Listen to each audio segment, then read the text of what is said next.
निवडून द्यायचं हे मनोमन ठरवलेलं आहे आणि म्हणून तुमची निवड कशी योग्य आहे हे सांगण्यासाठी आम्ही सर्व काँग्रेसचे पदाधिकारी आपल्या समोर उपस्थित झालेलो आहोत। या मोदी सरकारचे वाभाडे काढण्याची आता गरज राहिलेली नाहीये। कारण सांगतो 3 फेज लोकसभेच्या निवडणुकीच्या झाल्या आणि देशामध्ये सबंध असं वातावरण तयार झालेलं आहे की जे मोदींना हद्दपार केल्याशिवाय राहणार नाहीये आणि याची गरज ही आपल्या सर्वांसाठी आहे। खास करून हे सरकार हे शेतकरी विरोधी आहे याचा आपल्याला आवर्जून असा उल्लेख करावा लागेल। कारण गेल्या वर्षी आपण पाहिले शेतकऱ्यांना विरोधी असे 3 कायदे संसदेमध्ये विना चर्चा या मोदी सरकारने बळजबरीने शेतकऱ्यांच्या माथी मारले। परंतु त्यानंतर शेतकऱ्यांचा 1 वर्ष संघर्ष हा दिल्लीच्या आजूबाजूच्या परिसरात होता। त्या शेतकऱ्यांनी दिल्लीमध्ये येऊ नये यासाठी कित्येक अडथळे त्यांच्या मार्गामध्ये आणण्यात आले। अनेक शेतकऱ्यांना रक्तबंबाळ करण्यात आलं, शेतकऱ्यांचे कपडे फाडले गेले, त्यांच्यावर बुलेटचा मारा करण्यात आला, पाण्याचा मारा करण्यात आला। इतका भयानक अत्याचार हा लोकशाहीमध्ये मोदी सरकारने शेतकऱ्यांवर केला। शेतकरी हा तर अन्नदाता आहे, तो सगळ्यांना अन्न पुरवणारा एक प्रकारचा आपल्या देशाचा महत्त्वाचा घटक आहे।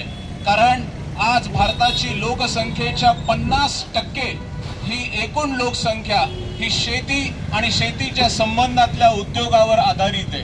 आज आपण बघतोय की इथे सगळे शेतकरी बांधव हे त्यांचा माल घेऊन येत आहेत। काही लोक हे साधारणपणे काही शेतकरी हे इथे मिरची घेऊन येत आहेत, भेंडी घेऊन येत आहेत, फ्लॉवर घेऊन येत आहेत, कोबी घेऊन येत आहेत। हे शेतकरी इथे येताना आनंदाने असतात कारण त्यांनी अतिशय कष्टाने फुलवलेला हा माल ते इथे घेऊन येतात।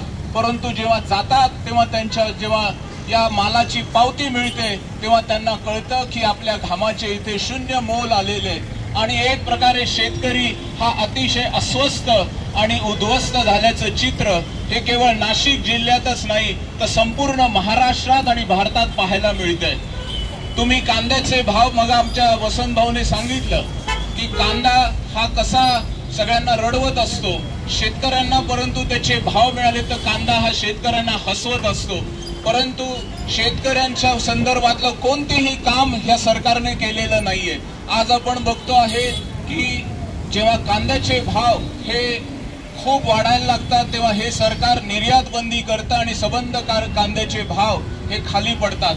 आता काल परवाच गुजरातचा कांदा जो पांढरा कांदा आहे ह्या कांद्याची निर्यात बंदी त्यांनी उठवली। पांढरा कांदा आणि लाल कांदा असा कोणता भेदभाव जर आतापर्यंत कोणीच केला नव्हता तो या सरकारने केलेला आहे। अतिशय भयानक असं कृत्य केलंय।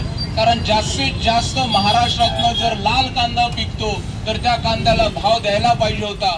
ताबडतोब इकडच्या शेतकऱ्यांची नाराजी ओळखून त्या सरकारने 2 दिवसांपूर्वी या कांद्याची निर्यात बंदी उठवली आणि परंतु त्याच्यामध्ये अनेक प्रकारचे क्लॉज टाकलेले। जेव्हा भारताचा कांदा हा युरोपमध्ये जातो तेव्हा तो 75 रुपये किलोने गेल्यामुळे कोणीही हा कांदा खरेदी करत नाहीये। इतकी भयानक अवस्था या शेतकऱ्यांची या मोदी सरकारने केलेली आहे। मला आठवतंय मी स्वतः एक शेतकरी आहे म्हणून मला शेतकऱ्यांच्या वेदना हे जास्त कळतात। जेव्हा आम्ही आमचे शेतकरी मित्र हे जेव्हा शेतामध्ये कसतात तेव्हा त्यांना गोणी एक खताची गोणी जी मनमोहन सिंगच्या काळामध्ये 400 रुपयाला होती तिचा भाव आज 1700 ते 1800 रुपयावर ही शेतकऱ्यांना गोणी मिळते। एक प्रकारे 1200 ते 1300 रुपये हे एका खताच्या गोणी मागे गेलेले। खताचे भाव वाढलेले। त्यानंतर कुठलेही एक इकडे आजूबाजूला अनेक पेस्टिसाइडचे दुकान आहे, औषधांचे दुकान आहे, कोणताही औषध फवारायला घ्या त्याच्यावर 18% GST या सरकारने लावलेला आहे। आणि म्हणून शेतकऱ्यांना न्याय देण्यासाठी काँग्रेसने त्यांचा जाहीरनामा हा इथे आणलेला आहे। शेतकऱ्यांना स्वामीनाथन कमिटीनुसार योग्य असा MSP भाव हा देण्याचं काम हे काँग्रेसचं सरकार हे नक्की करणार आहे, इंडिया आघाडीचं सरकार करणार आहे।